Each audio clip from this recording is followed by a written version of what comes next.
In Lerato's lavish home, her bridal party had gathered to help her prepare for what should have been the happiest day of her life. The room was buzzing with excitement. Her bridesmaids fluttered around her, adjusting her veil, fixing her dress, and making sure every detail was perfect. Laughter filled the air, but in the midst of it all, Lerato sat in silence. She stared at her reflection in the mirror, a woman who, to everyone else, was living the dream. But to herself, she was trapped. She had felt it for months, the growing fear, the suspicion, the gnawing feeling that today would be her last. Her heart pounded in her chest as her makeup artist dabbed at her cheeks, unaware of the turmoil brewing inside. Lerato's mind was far from the wedding. She was thinking about the cryptic text messages she had received, the arguments with Tumi, the strange phone calls late at night. She had kept it all to herself. For too long, she had played the role of the perfect bride to be. But now, in these final moments, before walking down the aisle, she could no longer keep quiet. With trembling hands, she picked up her phone and typed the words that would send a ripple across the city. If anything happens to me today, don't believe what they say. The moment those words left her fingers and hit social media, the wheels of fate had already begun turning.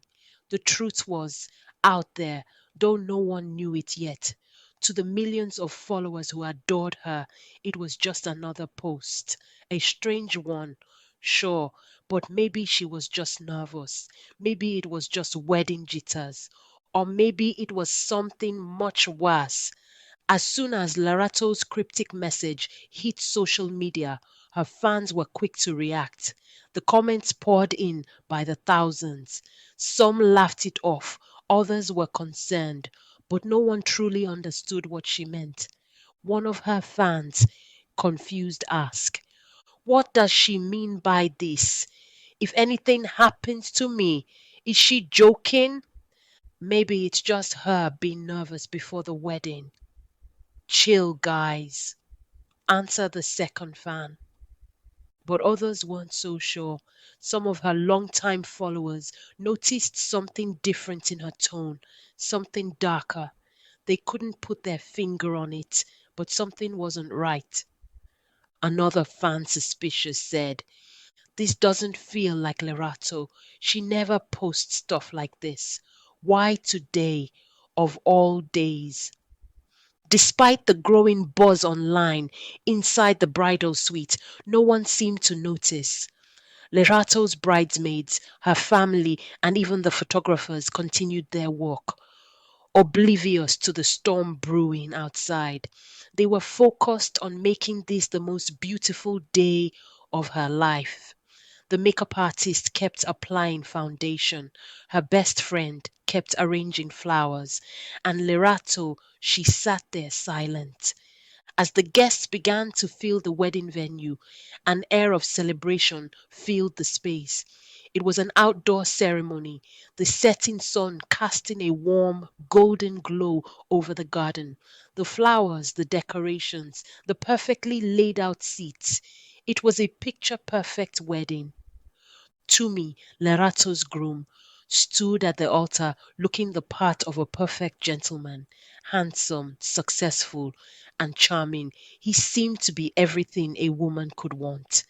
But there was something about his eyes today, something cold.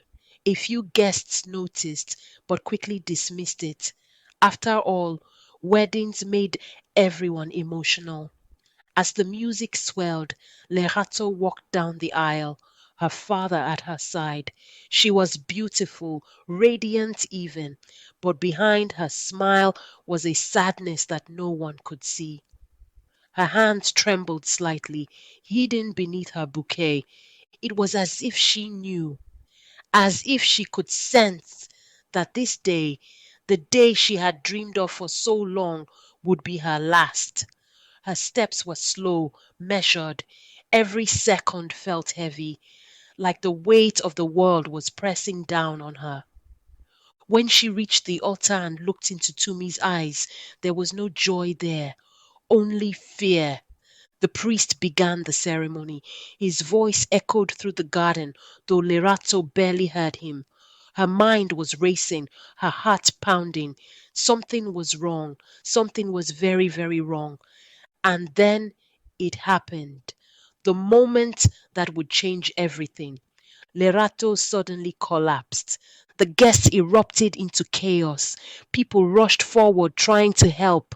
Tumi knelt beside her, shouting her name, but it was no use. The paramedics arrived, but it was too late. Lerato was gone.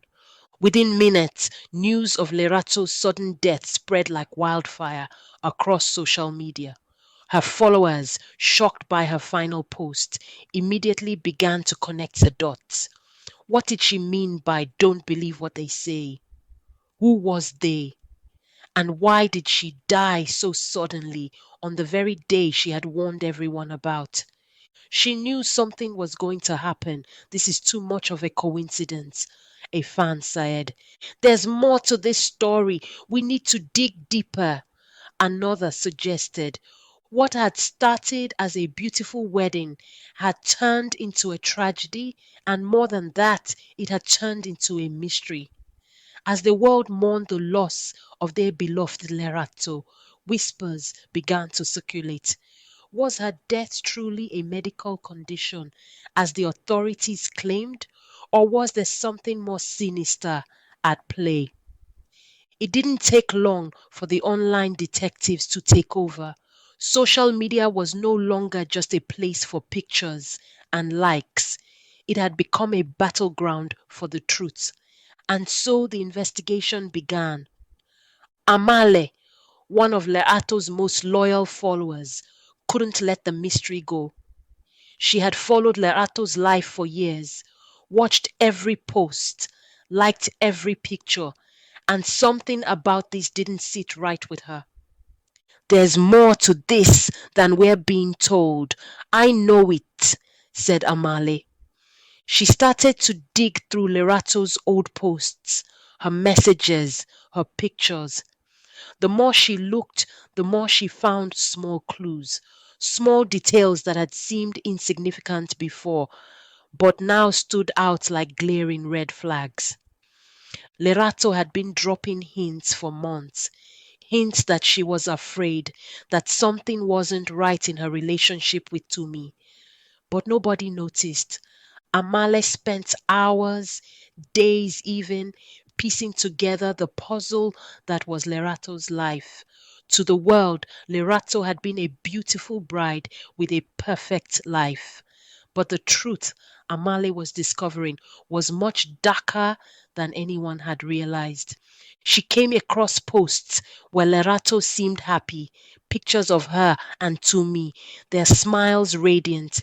But beneath those images were cryptic captions, ones that seemed to tell a different story if you knew how to read them.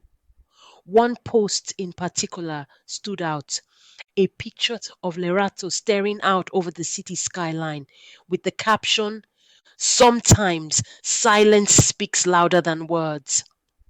At the time, most had seen it as a poetic reflection on life, but now Amali saw it as something else. A warning, a cry for help hidden in plain sight. Lerato had been dropping breadcrumbs all along. Amali wasn't the only one who had noticed the pattern.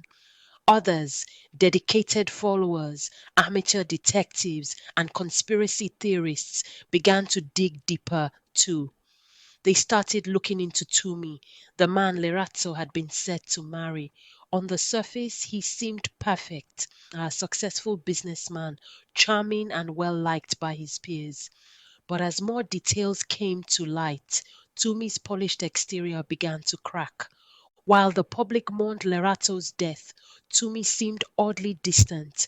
In interviews and public appearances, he expressed grief, but there was something missing in his voice, something cold, detached. Rumors began to spread. Some of his business partners had noticed strange behavior in the months leading up to the wedding. There were whispers that Tumi's wealth wasn't as clean as it appeared, that perhaps, just perhaps, there was a darker side to his success. One of Tumi's closest associates, Ninkosinati, had his suspicions. He had seen Tumi with questionable figures before, but he never thought much of it until now. He started remembering the late night meetings, the secret phone calls, the men who never gave their real names. Tumi's been in deep for a while now. I never asked questions, but I should have. There were things that didn't make sense. As more people began to investigate Tumi's business dealings, Lerato's fears began to make sense. Friends of hers came forward, sharing details of conversations they had with her before the wedding. She had expressed doubts about the marriage, telling her closest confidants that something wasn't right, but she could never put it into words. Nomsa Lerato's best friend said emotionally, she said she felt trapped. She didn't tell me everything, but she said Tumi wasn't who she thought he was. I didn't know what to do. I thought it was just pre-wedding jitters, but now it was clear. Lerato had been afraid, and not just of cold feet. There was something darker, something deeper that had shaken her to the core. She had discovered something about Tumi, something that had led her to send that cryptic final message. The more Amale and the online detectives dug, the more they realized just how tangled Tumi's web of deceit was. It wasn't just about money, it was about power. He had been involved in illicit dealings with some of Johannesburg's most dangerous figures. The men he had worked with were not the kind of people you crossed. And Lerato, she had somehow found out. Lerato's death wasn't just a tragedy, it was starting to look like it had been planned. As her friends and followers began connecting the dots, the pieces of the puzzle started falling into place. Lerato had stumbled onto something she wasn't supposed to know, something that made her a threat. Among the guests at the wedding was a man who had seen something. He hadn't come forward right away, too scared, too uncertain. But now, as the rumors spread, he couldn't keep quiet any longer. He had noticed something strange at the wedding. A man dressed in black, standing in the back, watching Lerato intently. He wasn't a guest, and he wasn't part of the wedding party. I thought it was weird at the time, but I didn't think much of it. He just stood there, staring at her. When she collapsed, I saw him leave quickly before anyone noticed, said the wedding guest. This mysterious figure became the focus of the investigation. Who was he? And what had he been doing at Lerato's wedding? Amale continued her search, refusing to let Lerato's death be written off as a tragic accident. She dug deeper into Tumi's past and found connections to men who had been involved in disappearances, money laundering, and worse. One name kept coming up: Kabilo, a notorious figure in Johannesburg's criminal underworld. Kabilo had been linked to numerous crimes over the years, but no one had ever been able to pin him down. And now it seemed Tumi was connected to him. The more Amale discovered, the more it became clear. Lerato had found out about Tumi's dealings with Kabilo. She had seen something, overheard something, and it had cost her her life. As more evidence came to light, it became clear that Lerato's death was no accident. Tumi had known that she was a threat to his empire. She had seen too much, and in the world Tumi operated in, there were no second chances. It wasn't just about money or business, it was about survival. And Lerato, in her innocence, had become a pawn in a game far bigger than she had ever imagined. During an underground meeting, Cabello said to his associates, his voice cold, "She knew too much. We couldn't let her talk." Amale had gone too far to stop now. She knew she was getting close to the truth, and she couldn't turn back. She received a tip, an anonymous message telling her where to find Tumi and Cabello. She knew it was dangerous, but she had to go. In the dead of night, she arrived at the warehouse, her heart pounding in her chest. She could hear voices inside, arguing, discussing something. As she moved closer, she recognized one of the voices. It was Tumi. She wasn't supposed to find out. You said this would be clean, Tumi said with anger. Amale's heart raced as she listened in. This was it, the proof she needed. Tumi and Kabilo had been behind it all. But just as Amale starts to record the conversation, something went wrong. The door creaked and suddenly the voices stopped. "We're not alone," said Kabalo. Amale's heart sank. She had been discovered. Amale ran, her breath ragged, her feet pounding against the pavement as Tumi's men pursued her. She had to get away. She had to survive. If they caught her, they would silence her, just like they had silenced Lerato. The rain poured down, the streets slick and dangerous. But Amale couldn't stop. She ran until she couldn't breathe. Amale's body screamed for her to stop, but she couldn't. She was so close to the truth. She had the evidence she needed, but she knew if they caught her, it would all be over. She rounded a corner, the cold rain blurring her vision, and then suddenly she saw it, a small, hidden alleyway. She ducked into the darkness, her back pressed against the cold, wet wall, barely daring to breathe.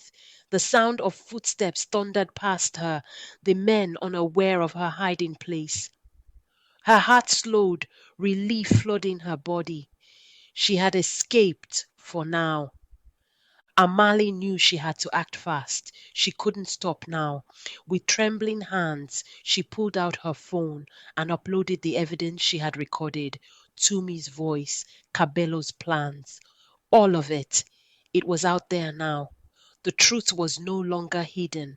The world exploded with the news. Lerato's death had been no accident. Her final post, those cryptic words, had been a desperate plea for help. Amale's evidence had exposed the truth. Tumi and Cabello had been involved in illegal activities, and Lerato had stumbled upon it. The authorities moved quickly. Tumi and Cabello were arrested, their criminal empire brought to light. The public was outraged, but they were also relieved. Justice, at long last, was being served. Amale's bravery had brought justice to Lerato's memory. The truth, which so many had fought to hide, was finally revealed, and the world, though shaken by the darkness uncovered, knew that Lerato had not died in vain. In the weeks that followed, Johannesburg mourned the loss of Lerato. Her family, her friends, and her followers gathered to celebrate her life. They remembered her not just for her beauty and her social media presence, but for her strength, her courage, and the light she had brought to the world. Lerato was more than just a bride. She was a fighter. She stood for truths, even when it was hard. She would have wanted us to learn from her story, to speak out when we know something's wrong, to never be afraid to stand up for what's right, said Lerato best friend Nomsa. Lerato's story, though tragic, became a symbol of hope for many. Her final post, once a cryptic message that had confused her followers, became a reminder to always seek the truth, no matter the cost. For Amale, Larato's death had changed everything.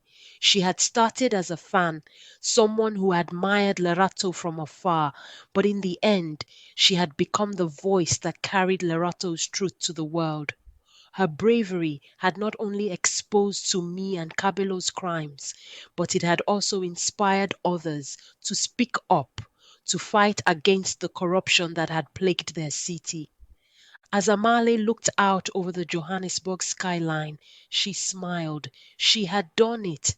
She had brought justice to Lerato's name, and now the city was beginning to heal.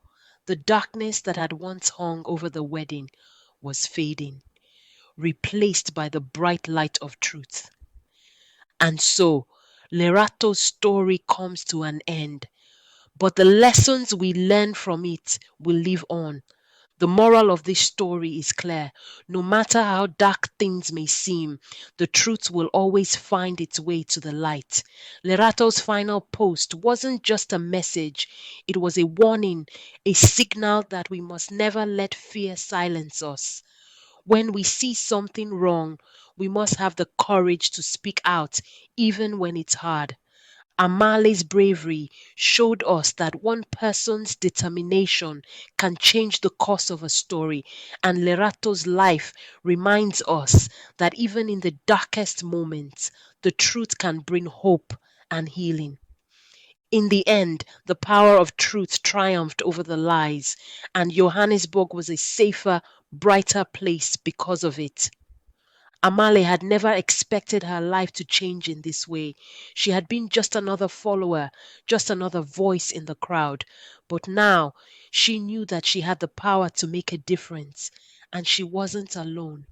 Lerato's story had inspired thousands of people around the world to speak up, to fight for what was right. The world is filled with stories, some filled with light, others with darkness. But in the end, it's up to us to decide which stories we carry forward. Lerato's story could have ended in tragedy, but instead, it became a story of hope, justice, and the power of one voice to change everything. Thank you for joining us on this journey through the bride's final post.